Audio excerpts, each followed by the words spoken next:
Nagpur RT प्रवेश घोटाळ्यात धक्कादायक माहिती समोर आली। मुख्य आरोपी एका ॲडमिशनसाठी 1.5 लाख रुपये घेत होता। मुख्य आरोपी शाहिद शरीफ हा 1.5 लाख रुपये घेत होता। पोलीस चौकशीत पालकांच्या वतीनं ही धक्कादायक कबुली देण्यात आली। 2 पालकांना अटक करण्यात आली। मुख्य आरोपी अद्यापही फरार आहे।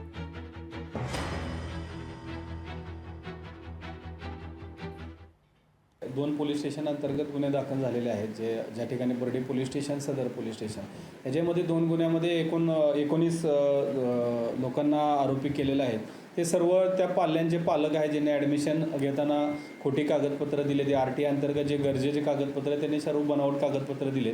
त्याच्या अनुषंगाने आपण सदर पोलीस स्टेशनला जो गुन्हा दाखल आहे त्याच्यामध्ये एक पालकाला अटक पण केलेली आहे।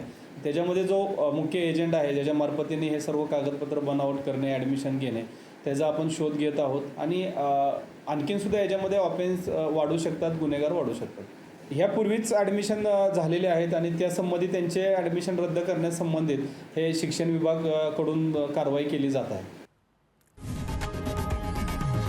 लोकशाही मराठी ऐका, पहा, जागरूक रहा।